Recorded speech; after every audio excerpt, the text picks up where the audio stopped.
예, 오순절 날이 되었다고 되어 있습니다.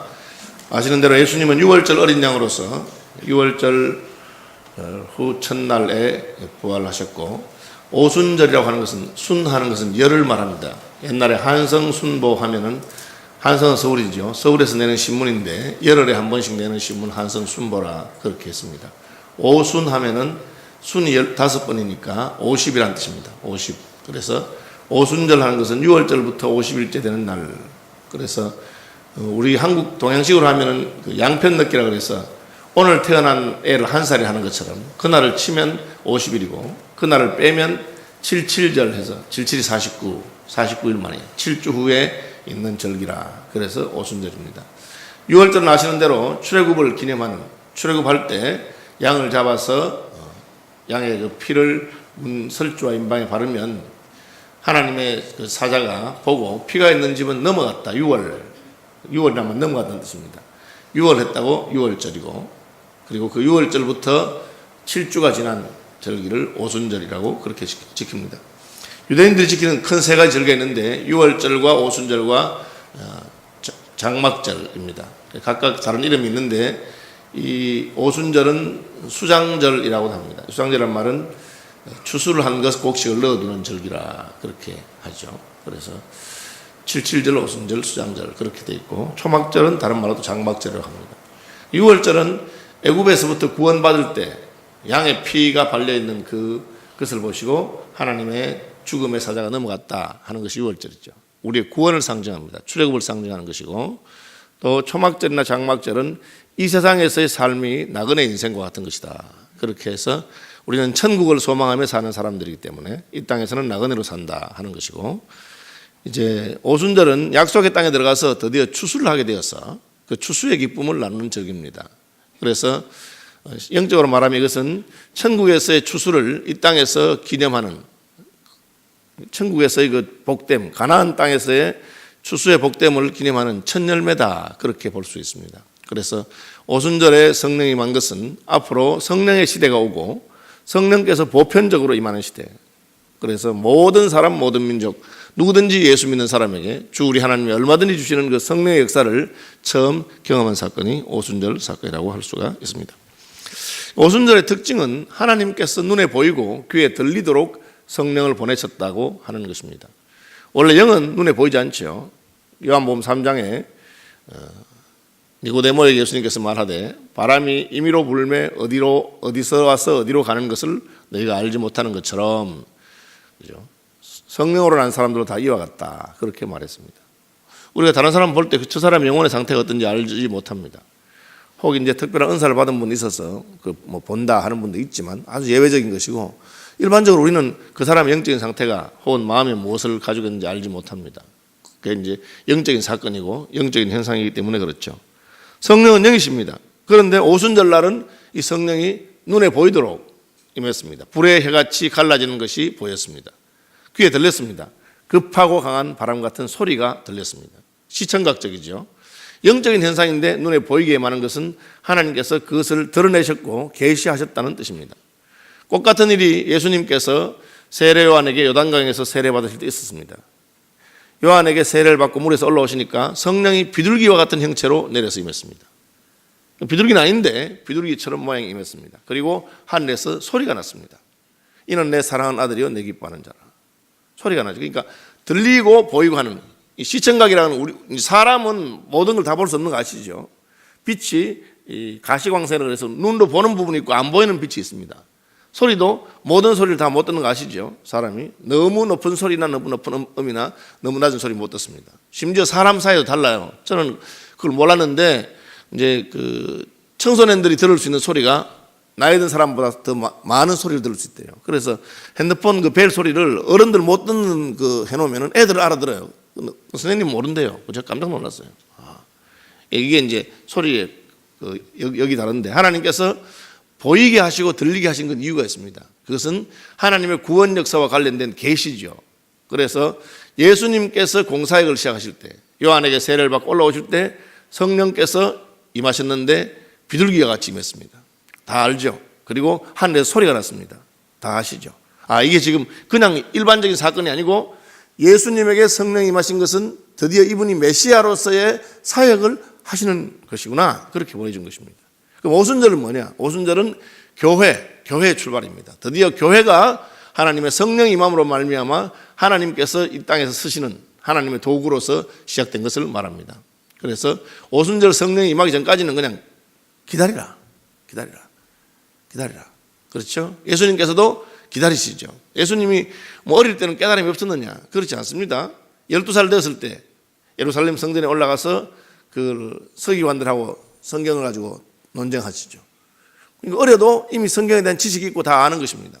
그래서 그 예루살렘에 있는 서기관들이 깜짝깜짝 놀랄 정도로 구약에 대한 지식을 보여주고 하셨습니다. 그런데 예수님 모친하고 요셉이 와서 왜 여기 있느냐 하니까 내 아버지 집에 내가 있어야 할 것을 알지 못하십니까? 해놓고는 돌아갑니다. 왜? 하나님 때가 안 됐기 때문에 돌아가셔서 받들어서 순종하시면서 때가 될 때까지 기다리시고, 그리고 하나님의 때가 되니까 요단강에 가서 세례를 받으시고, 그리고 성령이 임하셨는데 보이게 임했습니다. 이제부터 예수님은 메시아로서의 사역을 시작한 것입니다. 그 첫 번째 사역이 광야에 가서 시험을 받으시는 것이었는데, 에덴 동산에서 아담 하와가 실패한 그 시험을 다시 받으셔서 성공하시고 메시아의 걸음을 가게 되는 것이죠. 오순절 성령 강림도 마찬가지입니다. 이제 예수님께서 부활하시고 성천하셔서 가셨습니다. 그러면 하나님께서 이 땅에 하시던 일을 누가 하느냐? 이제는 교회가 하게 됩니다. 그러나 교회가 구원받았고 하나님 안다고 해서 다 할 수 있는 것이 아니고, 이제부터 하는 일은 하나님의 성령으로 말미암는 일이라, 그렇게 말하고 있습니다. 그래서 이전에 하던 모든 것들에 대해서 새로운 해석이 나오는데, 하나님의 영으로 하지 않는 것은 다 죽은 것이에요. 살리는 것은 영이니, 그죠? 육은 무익하니라. 그래서 율법을 지키고 뭐 다 해도 그건 의문에 속한 것이고, 그것은 그림자고, 참된 것은 다 성령 안에서 성령으로 말미암아 해야 된다, 그걸 보여줍니다. 예배도 마찬가지죠. 예수님께서 요한복음 4장에서 예배하는 것에 대해서 수가성 사마리아 우물가 여인을 만나서 이야기하죠. 우리 조상들은 여기서 제사를 드리는, 예배를 드렸는데, 유대인들은 꼭 예루살렘 성전에 가서 예배를 드려야 한다는데, 뭐 성전에서, 성전이 생기기 전에 이미 에발삼과 그리심산이 있는 사마리아에서 벌써 예배를 드렸는데 꼭 성전에서 드려야 되겠습니까? 그러니까 예수님께서, 구약적인 논쟁이죠. 예수님께서는 여기서도 말고 거기서도 말고 아버지께 신령과 진정으로, 이번에 번역 세 번역은 영과 진리로, 이제 이것을 더 의역하면 진리의 성령 안에서 예배할 때가 오나니 곧 이때라. 진리의 성령 안에서 예배할 때가 올 것이다, 그렇게 말씀하셨어요. 여러분, 예배도 전 세계 교회들마다 스타일이 다 다릅니다. 조용하게 차분하게 예배드리는 데도 있고, 막 박수 치면서 시끄럽게 예배하는 데도 있습니다. 또 분위기가 다 다릅니다. 그럼 어느 예배가 진짜 예배냐? 그것은 형식이나 모양이 아니고 영과 진리 안에서 진리의 성령께서 인도하시는 예배가 참된 예배다, 예수님 그렇게 선포하셨어요. 그러니까 교회가 어떤 것이 교회냐 할 때 그 가운데 하나님의 영이 계신 곳이 교회입니다. 그래서 고린도 교회가 막 싸우고 막 하니까 너희 속에 하나님의 성령이 계신 것을 알지 못하느냐. 교회는 하나님의 성령께서 거하시는 그 집입니다. 그래서 너희 할 때 개인 한 사람 한 사람 말하는 게 아니고 공동체로서 하나님의 백성들이 함께 모일 때 그곳에 성령께서 임하시고 성령께서 같이 계신다는 것을 말하고 있습니다. 그것을 이제 공식적으로 선포하시고 보여주신 날이 바로 오순절입니다. 오순절이 되니까 모여있는 120명의 하나님의 백성들 가운데 교회죠. 교회 가운데 성령께서 오셔서, 이것이 신약 교회의 탄생입니다. 성탄절은 예수님의 탄생, 성자 예수님의 탄생을 말한다면, 오순절은 성령께서 교회 가운데 오심으로 말미암아 교회가 탄생한 날입니다. 그래서 교회라고 하는 것은 무엇이냐? 성령께서 거하시는 처소입니다. 그래서 그리스도의 몸이라 그렇게 표현하고 있는 것이죠. 다시 돌아가 봅시다. 특징이 무엇이냐? 시청각적인 것인데 이게 다 소리하고 관계가 있어요. 보십시오. 급하고 강한 바람 같은 소리가 있다. 바람이 아니고 소리입니다. 바람 같은 소리, 바람 소리. 여러분, 바람 소리 아시죠? 바람이 세게 불면 바람 소리가 납니다. 높은 산에 올라가면 바람이 세게 불면 바람 소리가 납니다. 그래서 그런데 그냥 바람이 아니고 급하고 강한 바람 소리라, 태풍 같은 큰 바람이 부는 것을 느끼게 됩니다. 하나님께서는 바람이라는 것을 통해서 역사하실 때가 많이 있죠. 그런데 그 바람이 부는 것을 알도록 해주는 것이 바람 소리입니다. 바람 소리가 들렸습니다. 그 다음에 혀죠, 혀. 불인데 불의 혀처럼 갈라지는 것이 그들이 보였다. 혀죠. 이게 더 말과 관계된 것입니다. 그 다음 뭡니까? 성령의 충만하심을 받아 성령이 말하게 하심을 따라 다른 언어들로 말한다. 이 다른 언어를 방언이라 합니다. 방언에 대해서 여러 가지 오해가 있는데 알아들을 수 없는 말이 방언이 아닙니다. 나는 못 알아듣지만 그건 말입니다. 다른 언어죠. 언어. 방언으로 번역한 것이. 그 외국어입니다. 그런데 어느 나라 말이냐 하는 것은 참 어려운 거예요. 왜? 그 외국어가 워낙 많기 때문에. 제가 지난번에 인도에 갔다 왔잖아요. 인도에만 해도 그 다른 언어가 1,500개가 넘습니다. 제가 깜짝 놀랐어요. 인도에만 그렇게 많은 언어가 있습니다. 물론 대부분의 언어들은 쓰는 사람이 많지 않아서 10,000명이 쓴다든지 뭐 5,000명이 쓴다든지 심지어 50명이 쓰는 그런 말도 있습니다. 자기들밖에 모르죠. 그런데 언어학자들이 연구를 해보니까 수만 종류의 언어가 있었습니다. 그런데 많은 언어들이 사라졌습니다. 이를테면 거의 한 200년 전에만 쓰던 청나라 말, 지금은 청나라 말을 쓴 사람이 거의 없답니다. 중국에서도 청나라 말은 점점 없어져가는 그런 언어가 되고 있죠. 방언이라고 하는 외국어입니다. 어쨌든 소리, 혀, 그 다음에 방언, 외국어, 말, 이게 다 말과 관계된 것입니다. 그럼 오순절 성령 강림이 왜 말과 관계되는 것인가? 하나님의 영이 임할 때 특징이 무엇이냐? 말과 함께 옵니다. 그래서 성령의 역사도 어떻게 오느냐 하면은 하나님의 말씀이 우리 속에 들어올 때 성령의 역사가 같이 나타납니다. 말과 영은 같이 가는 것이에요. 그래서 살리는 것은 영이니 육은 무익하니라 그런 말씀도 있고, 하나님의 말씀이 내가 내게 이런 말이 생명이라 그렇게 말씀하셨어요. 그래서 이게 지금 영을 말씀하시는데 영이 말하고 관련되어 있구나. 그걸 우리가 알아야 됩니다. 예수 믿고 구원받으면 뭐가 달라지느냐? 말이 달라집니다. 전에 안 하던 말 합니다. 전에 안 하던 찬송을 하죠. 전에 그 사람이 그렇게 말하죠. 이 말에 있어요. 이사야를 하나님 쓰실 때 어디에다가 그 숯불을 대느냐? 제단 숯불이 내 입술을 정결케 합니다. 말과 관계되어 있습니다. 그래서 예수님은 마음에 가득한 것을 입으로 말한다 그렇게 했어요. 그 사람의 말의 변화가 생기는 것은 영의 역사와 관련이 있습니다. 하나님의 성령이 임하면 그 사람의 말이 달라지게 되는 것이죠. 첫 번째 성령이 임하셨을 때, 오순절 성령이 임하셨을 때 하나님께서는 어떤 영의 역사를 통해서 말의 변화를 주신 것을 알 수가 있습니다. 내가 예수 믿고 구원받으면 어디가 달라지느냐? 말이 달라집니다. 좀 세게 말하자면 욕쟁이가 예수를 믿었는데 욕을 하려면 욕이 안 나오는 거예요. 하나님 입을 딱 막으셔가지고. 전에는 막 그냥 쌍스러운 말을 막 했는데 이게 딱 막아버려요. 하나님께서 말을 건드리신 것입니다. 그럼 왜 말을 건드리느냐?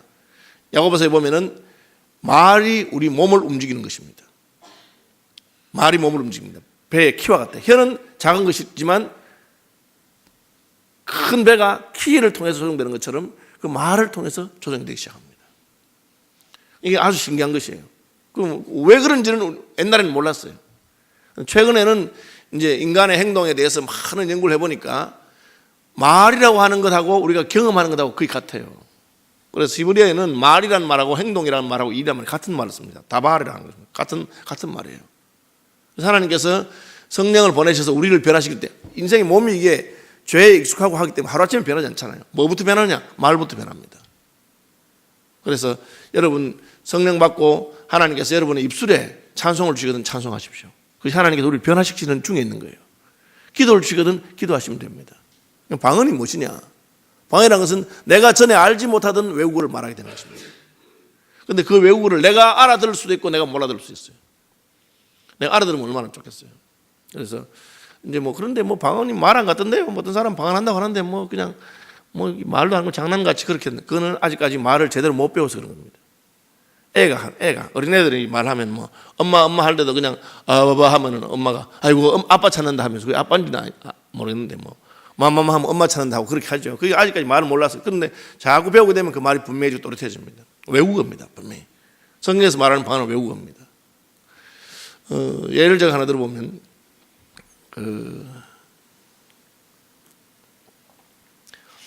데렉 프린스라고 하는 캠브리지 대학 교수를 지내신 분이 이제 데렉 프린스인가요? 데렉 프린스, 예. 데렉 프린스가 아니면 데이비드 듀플레시스, 죄송합니다. 데이비드 듀플레시스라고 하는 분이 있습니다. 남아프리카 공화국에서 태어난 분이고 백인입니다. 이분이 이제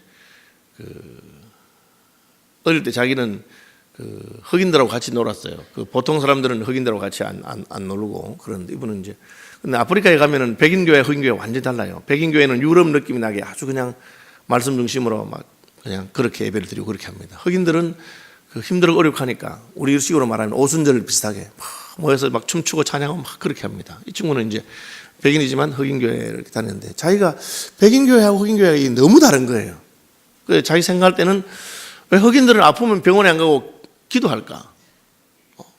기도하면 또 낫고 그렇게 하는 거예요. 그래서 이제 자기 생각에는 얘들이 너무 무식하니까 아프면 병원 가야 되는데 얘들이 무식하니까 병원 갈 줄도 모르고 돈도 없고 하니까 막 하나님 뭐 고쳐달라니까 하나님이 막 하도 기가 막혀가지고 그죠? 그래서 살 수 없이 고치고 이렇게 하는 자기 그렇게 생각했어요.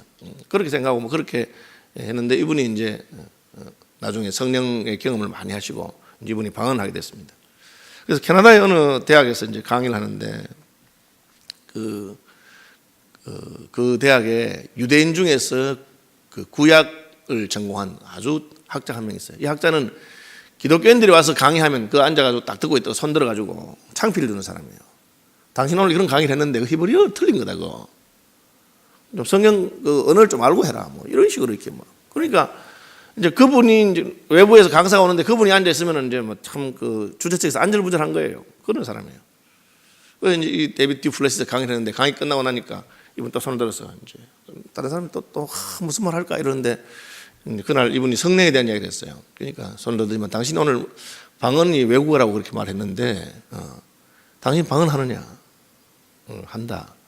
그러면 한번 말해봐라. 무슨 말인지 한번 해봐라. 그렇게 했어요. 그러니까 이제 이분이 그래 내가 마음대로 하는 건 아니고 하나님께서 하시는 건데 한번 당신 나하고 같이 기도하기를 원해. 기도할 수 있으면 기도하고 한번 하겠다. 그래서 같이 기도를 하고 이분이 이제 방언으로 말하기 시작했어요. 그죠? 가만히 있어요. 그리고는 강의 끝났어요. 더 질문 돼야 되는데 보통 질문 돼야 되는데 가만히 있더라고. 그리고 이제 다 나가고 나서 이제 이분이 그 유대인 학자가 그분에게 이렇게 말했어요. 오늘 강의 내가 너무 잘 들었다. 감사하다. 특별히 당신이 마지막에 내 부탁을 듣고 그 히브리어로 내게 말해준 거에 대해서 내가 너무 기쁘게 생각한다. 근데 이 말하신 분은 자기 히브리어인지 몰랐어요. 그냥 방언한 거예요. 근데 그 학자는 듣고는 히브리어로 자기도 말했다는 거예요.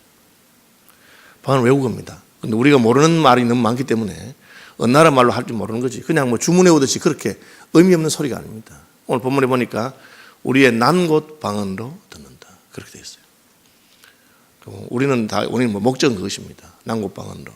그럼 뭐 그냥 모국어로 기도하는 게 더 좋지 않느냐. 최근에도 제가 상담한 한 분이 이제 자기가 기도를 하다가 이제 그 방언을 하게 되었다. 그렇게 말하더라고요. 그래서 제가 방언을 하는데 자기가 알아듣는 수가 있고 모르는 수가 있는데 자기가 모르는 말을 하거든. 입술은 방언을 하더라도 마음은 하나님께 집중하고 마음은 내 이성과 마음을 통해서 기도하는 그것이 유익이 있습니다. 내가 그 말 알아들으면 그 말을 하면 됩니다. 왜 외국어를 하는 게 있냐면 외국어를 해보시면 어떤 나라 말은 우리나라 말보다 어떤 부분의 표현이 훨씬 정확할 수가 있습니다. 정확합니다. 저 성경을 보다가 잘 안 되면 저는 영어로 보거나 그것도 안 되면 이제 원어로 보죠. 나라 말에 따라서 표현이 다릅니다. 또 한국말이 훨씬 잘 표현하는 그런 부분도 있어요. 그래서 하나님께서 왜 그렇게 했는지 모르지만 그렇게 합니다. 그 다음에 이제 구원사적으로 보자면 이 방언이라고 하는 것은 바벨탑 사건에서 언어가 혼잡했잖아요. 인생들이 자기 힘으로 높은 탑을 쌓고 흩어짐을 면하자. 홍수가 나도 이제 걔한테로 높은 탑을 쌓자. 이렇게 인생들이 한 거예요. 그런데 하나님께서는 그것을 유사품이라고 생각했습니다. 하나님의 영이 함께하지 않으면 하나님이 지금 떠나시는데 인간들끼리 모여서 만들어 놓은 그런 유사품이 있는 것이 원치 않았습니다. 바벨탑을 원치 않으셨어요. 그래서 하나님께서는 언어를 흩으셨어요. 언어가 갈라지니까 사람들의 마음이 나눠져 버립니다. 그럼 언어가 하나 되면 어떻게 되느냐? 한 사람이 됩니다. 제자들 중에 일본어 방언을 받은 제자가 하나 있어요. 송영란이라고. 부산대학교 일본학과를 다니다가 4학년 때 일본에 그 언어 연수를 갔어요. 그런데 전도하다가 일본어 방언을 받았어요. 저는 몰랐어요. 근데 얘가 일본말을 굉장히 잘하는 거예요. 이제 연수를 갔다 와서는 아르바이트를 뭘 하냐면 일본어 통역을 해요. 물론 일본말이 좀 쉽잖아요. 다른 나라보다. 그럴 수 있다고 생각했는데 아주 잘하는 거야. 그래서 물었어. 너는 뭐 어떻게 공부를 했길래 잘하느냐? 하니까 친구가 목사님 사실은 제가 일본에 가서 전도하다가 일본어 방언을 받았다는 거예요. 그전에는 자기는 일본말 정말 잘 못했대. 근데 전도하는 중에 갑자기 하나님이 탁 이러면 그래. 그럼 방언을 받으니 뭐가 다르더냐? 그러니까 마음이 바뀐 것 같아요. 그게 무슨 말이냐? 그전에는 자기는 그 좀 무뚝뚝한 남자예요. 톰보이랍니까? 그런 남자같이 무뚝뚝한 여학생이에요. 그런데 일본어 방언을 받고 나니까 한국말 할 때는 안 그런데 일본말 할 때는 자기 일본 사람 같아. 그래서 하이 이런다는 거야. 자기가 그 일본 사람들 자기를 한국 사람이 모르는데 그 말하면은 그래서 이제 어떤 말은 유머 같은 건 못 알아들으니까 그래가지고 뭐 일본 애들이 무슨 말을 막 웃어. 그럼 자기 안 웃고 있으면 송상 너는 왜 안 웃냐 이런 거라. 그럼 나는 한국 사람이기 때문에 무슨 말 못하면 깜짝 놀란다. 너 한국 사람이었느냐고. 그렇게 한대요. 제가 그때 깨달은 것은 외국어를 배운다는 건 사실 말이 아니고 이 마음이 그 나라 사람 마음이 되는 거예요. 그래서 영어를 잘하려면 여러분 마음의 태도가 미국 사람처럼 돼야 되는 거예요. 그러면 달라집니다. 진짜 그 영어를 잘하게 되면 나중에 마음의 태도 달라져요. 저는 그 외국에 오래 산 사람 이야기 물어보거든요. 네 안 했나 이래 물어보면 대답이 안 했다 이러면 그 사람 미국 사람 된 거예요. 한국 안 했나 뭐 안 했다 이러거든요. 세상 사람 안 했다 뭐 흔들어요. 안 했다 그러죠. 안 했나 이러면 안 했다 이러거든요. 저는 헷갈립니다. 저는 이랬다 헷갈리거든요. 반반의 뜻이에요. 외국어 마음에 관계된 것입니다. 언어가 바뀌는 거래요. 천국 언어를 배우게 되면 우리 마음이 천국의 마음이 있어요. 그러면 찬송이 좋아요. 찬송이 자꾸 좋고 계속 부르고 싶고 성경 말씀이 좋아요.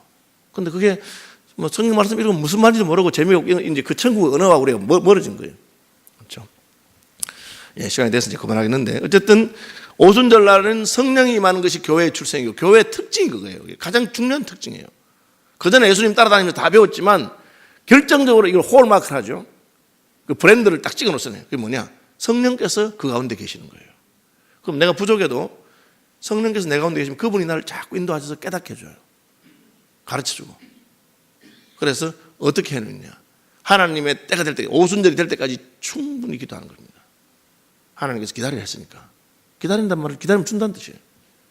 기도도 여러분 충분히 계속해서 기도하고 하나님께서 역사하실 때까지 기다리는 겁니다. 기다리면서 우리 거짓말할 필요도 없고 있는 그대로 저는 지금 이렇습니다. 하나님 보일 수 있도록 들을 수 있도록 내가 알 수 있도록 경험할 수 있도록 하나님 영이 내게 역사하시기 바랍니다. 그렇게 하는 거예요. 그러면 하나님 영이 역사가 있습니다. 그럼 달라요. 남들도 알고 저들 이상하다 다르다. 취했나? 좀 달라졌다. 술 취했나? 그렇게 하죠. 다른 거죠. 왜? 뭐 딴 게 들어와 있기 때문에. 그게 하나님의 영입니다. 그럼 여기 꽉 차면 나옵니다. 말이 달라지죠. 생각이 달라지고.